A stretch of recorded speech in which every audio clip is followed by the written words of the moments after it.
ZANU-PF says constitutional amendment to extend Mnangagwa's term almost done. That's a scary thing, guys, to hear as a Zimbabwean. So the ZANU-PF Secretary for Legal Affairs, Ziyambi, says the process to amend Zimbabwe's constitutional the Zimbabwe's constitution to allow President Emmerson Mnangagwa to remain in office until 2030 is almost complete.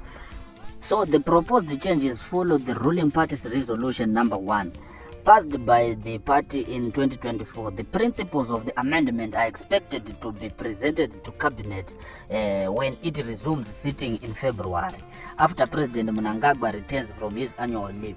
Once the cabinet has considered the proposals, an amendment bill will be introduced in parliament. If parliament approves the bill, it will then be sent to president to be signed into law. So Ziyambi, who is also the Minister of Justice and Legal Parliamentary Affairs, said the constitution allows for amendments and that no law is permanent except biblical scripture. He made the remarks while addressing ZANU-PF's first provincial coordinating committee meeting of the year for Mashonaland West, held in Chinhoyi on Saturday. He said only the Bible is immune to amendment. The Constitution of Zimbabwe allows for changes and amendments, and that is exactly what we are following. Some will want to defend the Constitution as if it were the Bible's 10 commandments. Only the 10 commandments are immune to amendment. Ziyambi said the resolution was made by the party and President Mnangagwa was not involved in this decision. He also added that once all legal procedures are followed, President Mnangagwa would be constitutionally required to sign the amendment into law. Meanwhile, ZANU-PF held primary elections on Monday to choose its candidate for the Chegutu Ward 1 seat ahead of 21 February by-elections. Gift Konjana emerged as the winner of the primary election. He previously won the Chegutu West parliamentary seat in 2018 general election. However, although Konjana won the 2018 election on MDC Alliance ticket, he never took up the seat after the Zimbabwe Electoral Commission (ZEC) declared ZANU-PF candidate Dexter Nduna the winner despite finishing second. Konjana later defected to ZANU-PF in 2023. So Hans, if you can't beat them, join them. But this is the situation at hand. ZANU-PF is actually proceeding with the 2030 issue, which Mnangagwa himself said that I'm a constitutionalist, I can't go beyond 2028. I'll step down. But it seems like in the background they are doing completely opposite with what Mnangagwa is actually saying. So is Chiwenga going to do anything concerning this issue? I don't think so. I think his wings were clipped off Chiwenga.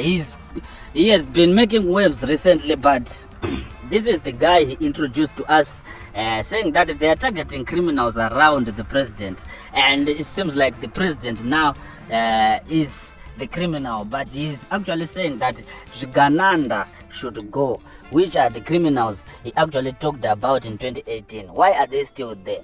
So I think Chiwenga wakadilana ya kudara hachina kana simba. All those generals are dead. Most of them who were in power in 2017, they are gone. Especially most of them, they vanished during the COVID period. So what's going to happen next? We are going to see what Nelson Chamisa is doing. I think that's the only way. We need to support him with that movement. But rumor is that this guy was also paid to actually go on sabbatical. So there are a lot, but no one has proved that. But there are a lot of rumors which are saying Nelson was paid. So what's the option? What's the way forward for Zimbabwe? That remains a mystery for a normal Zimbabwean. But let's wait where this movement of Nelson Chamisa is going, and we'll get back to you when the time is due. But at the moment, ZANU-PF are now ready to submit the constitution amendment in parliament. And if the parliament passes this, then it means Mnangagwa will go beyond 2028 and he will reach 2030. So it's very stressful. It's very painful for a normal Zimbabwean, because first of all, this thing is not supposed to be passed in parliament. There's supposed to be voted by the people. You go to the people first. Do you want to amend the constitution? If the people agrees, then you go to the constitution. But if the constitution is amended to give the president a third term, the thing is the president who is there does not benefit from that. But we can waste our time talking about that. We both know that ZANU-PF doesn't consult people. They do things on their own and they succeed. So tell us what you think in the comment section, and we'll see you on the next one. And sorry, before that, for Emerson to actually count this term as a full term, he is supposed to serve 3 years, and 3 years will be full in September.